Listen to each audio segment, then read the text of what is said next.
also we know the role of lifestyle in the health span.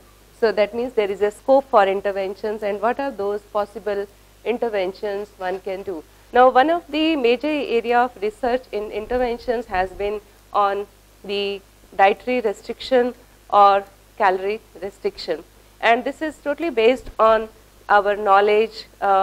We discussed about different theories of aging, what really causes aging, what really causes basically damage to the biomolecules, and in that discussion the role of free radicals was one of the major factors which caused damage. And we know the different sources of free radicals, and our dietary habits or the food we take, and both the meal size and the meal frequency both contribute to the free radical load in our body.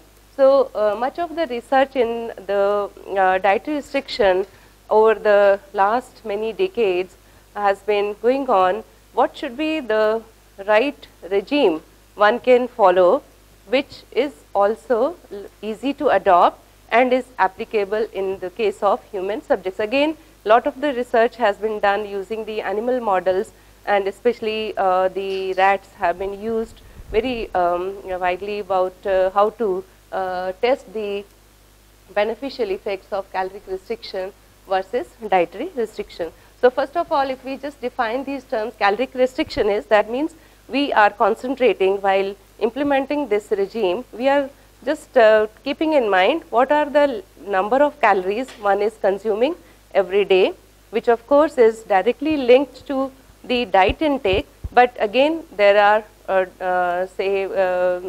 points to ponder over here, because when we talk about calories in the diet, what should be a balanced diet? The same number of calories one can consume taking a lopsided diet or a balanced diet. So we all know what is a balanced diet, and counting the calories has been one part of the research where they have concentrated on counting the number of calories and then restricting those calories and using various regimes. I will not go into those details. And dietary restriction is when we control the diet. Okay, so both are interlinked, no doubt about this, but this is how they have taken or used these regimes or interventions for their experimental purposes. So here what emerges is both the meal size and the frequency. I am talking about the normal. There, under some disease conditions, the requirements may vary from individual, from disease, or from individual to individual, but normally the size of the meal we take and the meal frequency. Now about the size of the meal, I would like to share with you one very famous say part of the aging research.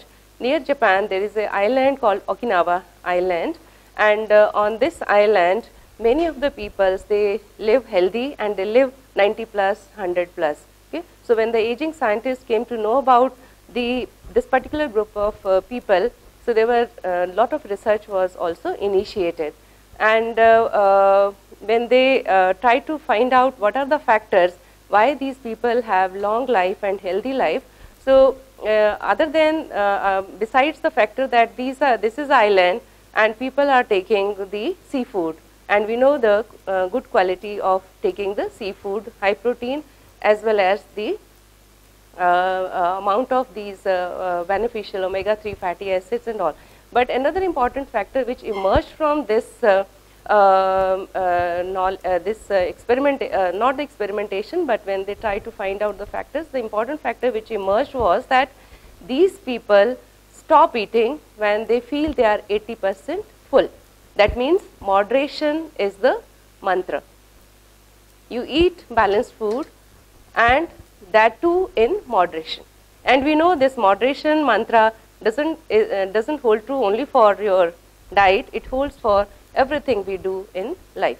So everything done in moderation helps us to keep, and so here they considered that the meal size plays very important role, and also the frequency at which we repeatedly take the meals.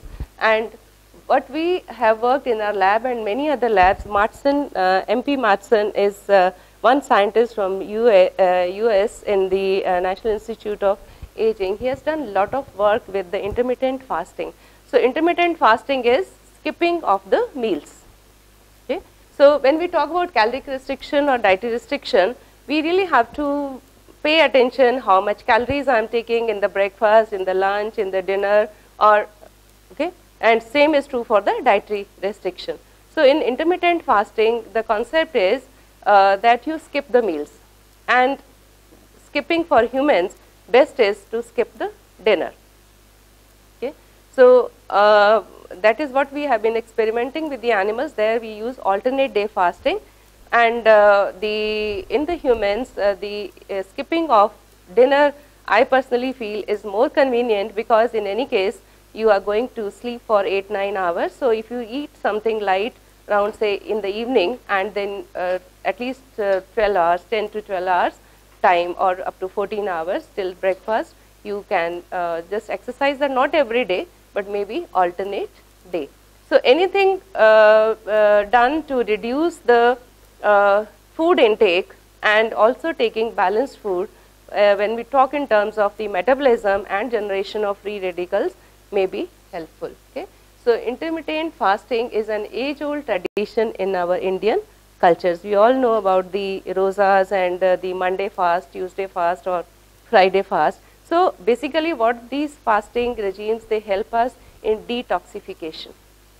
They give our body some time when there is no food to metabolize, and there is, and this has also basis in hormesis, which Professor Suresh has been talking, and today again we'll be talking about the hormesis, how hormesis. So what we have seen in these experimentation and others is that the expression of the stress response proteins, or the heat shock proteins, that is upregulated. That means the misfolded proteins, or all the different roles which these stress response proteins are playing in the body, that is the basis for, one of the basis for having some beneficial effects of the this intermittent fasting dietary restriction regime.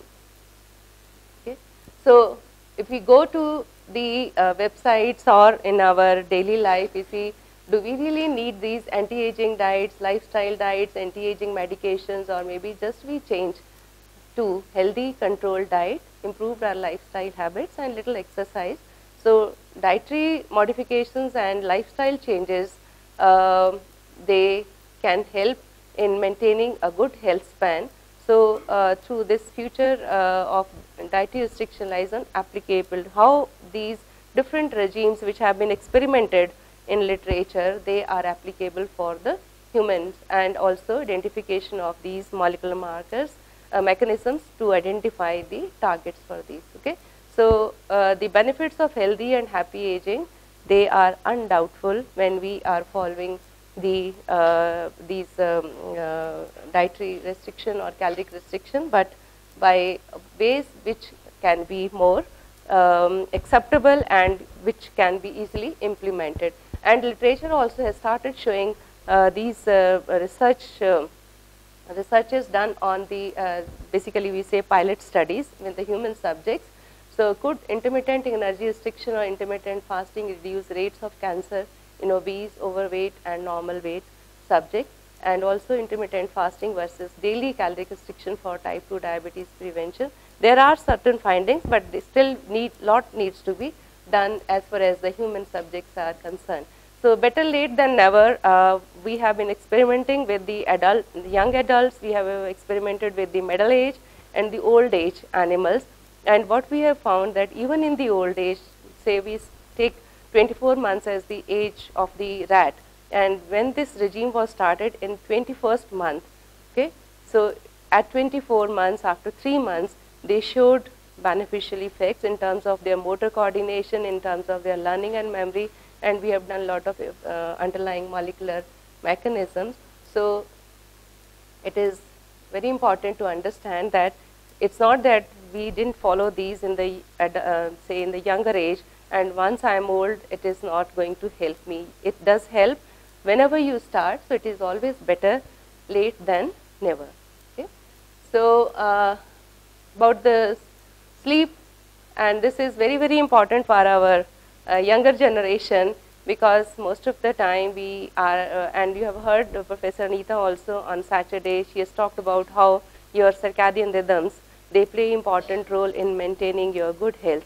So when we are not following, we are not taking the appropriate quantity of the sleep which is required. So over the years, like every day if you are supposed to have good sleep for 7 to 8 hours and you sleep say for 6 hours, you say it's okay. But what happens? It leads to sleep debt. So that it has biochemical basis. So that debt in the form of the chemicals that keeps building in your body, and ultimately it starts affecting your health. So there are various factors, medications, we have these long working hours by the professional commitments, and then we have the psychiatric conditions, depression, anxiety, all these factors, and drug and alcohol abuse is also one of the. This slide I have already shared with you. So I'll just show you this slide. What is the bidirectional link between obesity and sleep deprivation? It becomes a vicious circle actually.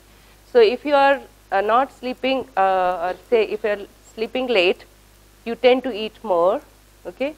And also, especially our younger generation working with the MNCs, our research scholars also, there's not much time to cook good healthy food or a balanced diet. So what they'll do on the way, they'll just pick up some beverages, some pizzas or pastas or all those stuff, and sleeping late and not eating healthy. So both these factors, ultimately we know they are sleep deprivation and obesity, they are interlinked. And what are the consequences? We know stress, poor focus and attention, learning and memory is affected, the weight gain is there, then rapid aging occurs because we are it is leading to the damage, slow damage to all our different organs and organ systems, and heightened inflammation. And inflammation, we all know, is the root cause of many of the lifestyle diseases. So these are the risk factors and the outcome of these habits, which are we say are not good lifestyle habits. Okay. So again I would stress on that your determination plays a major role. It's not the gym. You will go to the gym only when you make a choice to go and spend time and make it a routine that at least 4 to 5 days in a week you will do physical activity, and every day you will like to try to have balanced diet, which includes fruits and vegetables, and of course we have to keep a balance for the proteins and carbohydrates and lipids, and good lipids also. So this is some of the work which I will not go into details for our experimentation. So we are using undisturbed sleep group, and we are using one group which is sleep deprived. So the rats are nocturnal, so during the day we deprive them of full day sleep, and before that we use whatever test compounds or test regime we want to test on them, and then we take one of the group which is deprived but which has been pre-treated with the extract, and then we study their behavior in novel object recognition for learning and memory, rotarod for their motor coordination, and after this neurobehavioral testing we go for their detailed mechanistic study. So this is the plus maze I was talking about that day. So it has 2 closed arms and 2 open arms. Why this is called plus? Because this is plus sign. Okay. So the animal, if it is anxious and depressed, tends to stay inside this, and this height of this closed arm is about 50 centimeters, and also this platform is about 50 centimeters from the ground. Okay. So when we are anxious, we don't tend to look from a height. Okay. So that is another measure. We take head dips, we call it. So how many times animals comes out in the open and also peeps from the sides of this open arm. So these are some of the tests which we perform, and then we count the number of time, the time spent in the closed arm, or number of entries in the open arm, head dips and rearings and all. Okay. So this is the novel object recognition test, where we see whether the animal is identifying a novel object on the third day of the training, and if it is identifying an old object, then it will prefer to go for the snipping at the new object. So this is again a test to measure the learning and memory capability of these animals, which then we try to extrapolate to the human subjects. Okay. This is the rotating rod, where the animal is left at 10 revolutions per minute, the rod is rotating, and then this measures the grip strength. Okay. So if the animal has grip strength, good grip strength, it will start just keep rotating on the rod, otherwise it will fall. So number of falls and time spent on the rotating rod are some of the parameters which are measured. This is beam walk. So slippage, this is a very say just 2.5 centimeters wide beam, and the animal is made to walk on this, and if the animal doesn't have motor coordination, tends to slip and fall down from this. So this is beam walking test, again to measure the coordination. So here we are, the role, we know the smile plays. Okay. So this was in the, Tina also read this with great interest. So when I was in the Air India flight, so in the booklet, in the this flight, the magazine, I just saw this article, and I took the photograph. So if you read this whole, you will find that yes, there are some biochemical basis for when you smile, neurotransmitters called endorphins, they are released, triggered by the movements of your facial muscles. Okay. So people who smile more have less sagging of the skin, that's what is being claimed, and also those crow's feet, the crow's feet is because, see, and this article you can all read later on, it's very interesting that when you actually smile, or when you say this is a social smile, a fake smile. Okay. So it makes difference whether it is a social smile or it is coming real good smile. So if it is social smile, it will involve only the jaws part, but if it is the true smile, then even your eyes start shining, and your these crow's eye, these what do you call, crow feet. So that muscle is also involved. Okay. So it has biochemical basis also, because these endorphins we all know, and also it has been seen that people who are suffering from chronic pain like cancer patients and all, so if they smile, it reduces the pain sensation. Okay. So and see effective management in the pain management, so as can be laughing off the pain when you bump your elbow somewhere. So these are some of the okay. So I also believe in that, I don't believe in age, I believe in energy. Okay. Don't link energy levels with your age. So don't let age dictate what you can or cannot do. Okay. So that's my message, and of course this is taken from the WhatsApp again. So yeah. So that's it, and now I request Professor Suresh to take over, but before that, yeah, any discussions, anything you would like to talk about these interventions. So I always say we have 6 best doctors, I talked earlier also, and out of these 6 doctors, 4 are India's heritage. This fasting concept, India; yoga and meditation, India; Ayurveda, India; and family and friends, again, I personally feel more towards, say, in India, as we were talking the other day also. So here we have this culture that any time of the day or night, you just get up and go and knock at the door of your family or friends, no? Andro pame Suresh can give okay, but on the face, no, you are always welcome. And this is, see, on the contrary, I would say, sharing your, say, whatever problems or feelings you have, you all know that when we share something, कहते ना जदों कोई problem है पंजी बैठे ने भी दसन गे दे बारे कि कोई कहते दुख जेड़ा ओ वंडियां घटदा ते सुख जेड़ा ओ वंडियां वधदा है ना.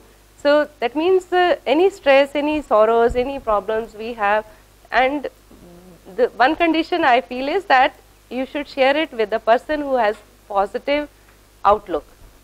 Okay? If you talk to a person who is already negative and the person is going to, that discussion, that talk is going to take you further down. So it's very important that, and for that, another important aspect is that you be yourself so happy and cheerful. Okay? ਕਹਿੰਦੇ ਨਾ ਸਵਾਰੀ ਆਪਣੇ ਸਮਾਨ ਦਾ ਆਪ ਜ਼ਿੰਮੇਵਾਰ ਹੋਏਗਾ. And this applies to every age. I was talking to, I always find it, Akshiptika, that let's talk little bit about what is the role of an individual in the old age. Okay, we talk about corporate है नहीं कर रहे, state है नहीं कर रहे, society है नहीं कर रहे, but उस individual दा अपना की role है. That is very very important. ताई असी हमेशा बसां च भी पढ़ते हैं सवारी अपने समान दी आप जिम्मेवार होएगी. So it applies in your real life also. Okay. So now if you have any question, and Penji तुसी कुछ कहना चाहोगे? Okay. Thank you.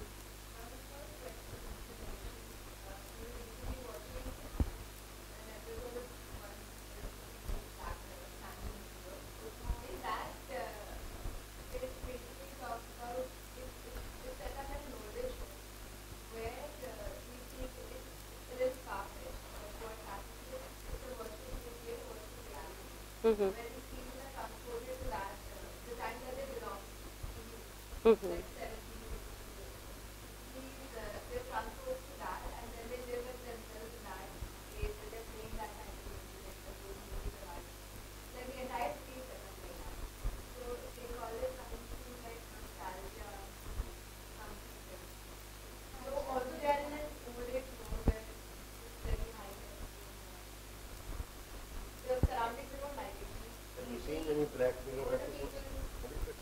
Have you seen that series which she is talking about? No, I have not, but I have. What's the title of this episode? You're right. Season 4, that's why I am not.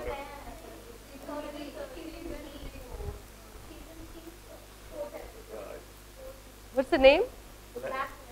Black Mirror. Okay. I have seen a lot of episodes, but I haven't seen that episode.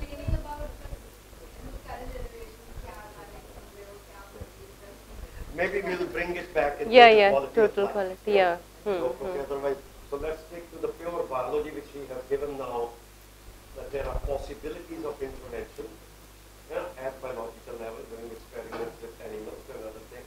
So, but what for? And we started with that it will help to increase our health span. Lifespan is not the issue, but if you increase health span, lifespan will automatically be increased to some extent. So that is where we would like to then go into generalizations again. Yeah, those are the specific experimentations which are very, very important to do in early stages of your career. You have to learn to do those kind of very, I'm impressed that she has all the technology of the behavioral studies also, chemistry, memory training. So you need to learn and do all those experiments which can be looking like they are far away from the human situation. But that's where the knowledge will be based up. And you learn to need the tools of the brain. So actually reductionistic research it has its own value, which gives some things, but it doesn't tell everything. So for your educational career, definitely you need to go through it. It's like the drills. Army ਦੇ ਵਿੱਚ ਚਲੇ ਹੋ ਤੁਹਾਨੂੰ ਸਿੱਖਣਾ ਪੈਂਦਾ ਕਿ ਕਿਸੇ ਹੋਰ ਡਿਸਪਲਿਨ ਕਰਨ ਦਾ, ਆਪਣੇ ਮਾਈਂਡ ਨੂੰ ਡਿਸਪਲਿਨ ਕਰਨ ਦਾ, ਪ੍ਰੋਜੈਕਟ ਪਲਾਨ ਕਰਨਾ, ਕਿਵੇਂ ਐਕਸੀਕਿਊਟ ਕਰਨਾ. These are all very important things. But then ਇੱਕ ਜੋ ਮੈਂ ਪਿਛਲੇ ਇੱਕ ਹਫ਼ਤੇ ਤੋਂ ਕਰਨ ਦੀ ਕੋਸ਼ਿਸ਼ ਕਰ ਰਿਹਾ ਕਿ then the possibility of wider perspective while doing those things. ਮੈਂ ਵੀ ਉਹੀ ਕੁਝ ਕਰਦਾ ਰਿਹਾ. I have to do experiments, I have to do all the boring things, but those are kind of a training yourself. ਜਿਵੇਂ music ਵਾਲੇ ਹੋ, ਰਿਆਜ਼ ਤੇ ਕਰਨੀ ਪੈਂਦੀ ਹੈ ਨਾ. You have to do everything. It may be very boring, but you have to go through the scale 1,000 times during the day. ਉਹਦੇ ਨਾਲ ਹੀ ਚੱਲਣੀ ਗੱਲ. So that's part of the riyaz. Carry on doing it. But then start thinking a little bit higher. Or little, not higher, lower gives a value word. Na. Those words are loaded. Okay, higher mean there is something lower and higher is good and lower is bad. So that's again, I have to be cautious, especially in the presence of a sociologist there. Can't use the terms. Language is very important for everything. Every word actually means. Why do you say that? Kehdi bhasha ch gall karo. So never underestimate the power of language. So what's important here, the common factor is that we realize that koi saadi body ch, there is no enemy. So that body is trying to live, there is no gerontogene, there is no evil element which is killing us. Body is trying to stay. So we cannot maybe revert aging, we cannot use anti-aging approach. So then we have to take some other approach. And that approach is how to maintain health. And the basic 3 pillars of health which we understand today are food, physical activity, and mental and social engagement. These are the 3 pillars on which the health is based. So Gurcharan ji ne hune tonu food the example diti. Although that's a fascinating area ke how to decide which food is good and bad. Because research show kar diya ke Mediterranean diet is fantastic because research. So can I say that go out and start eating Mediterranean diet? You will kill me in 1 week. Mediterranean diet is good for Mediterranean people. So that's a cultural issue again. That will take another hour or so. So food, physical activity, and social and mental engagement. These are the 3 pillars of health. Jidho te assi health build karni hai. Hun question hoyi aa janda hai कि what is health? ਸਾਡੇ ਕੋਲ health department ਹੁੰਦੇ ਨੇ, health faculties ਹੁੰਦੀਆਂ, health ministry ਹੁੰਦੀਆਂ. And if you do, what actually they are dealing with is disease. Nobody is working on health.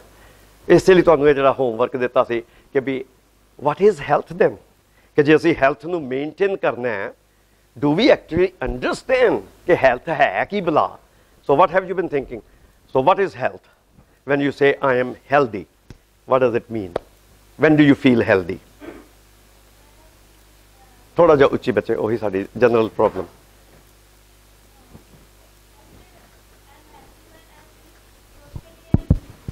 Yeah, you feel healthy when you are? When we are socially, mentally and physically active. Very good. When you feel that you are physically, socially, mentally active. Yeah, you are not? Ill. Okay, now you have combined 2 things. Okay, what is health for you? Overall condition of body or state of mind.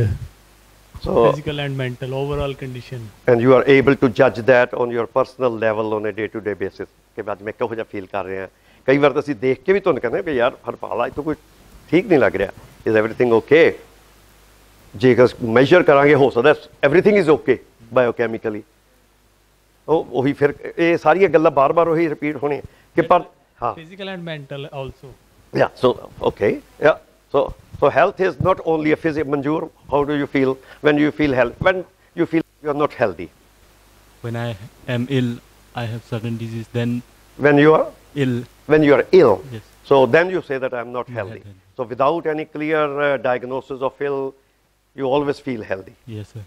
Okay, that's very important statement. Hanji, ਤੁਸੀਂ ਤੁਹਾਡੇ ਲਈ health ਕੀ?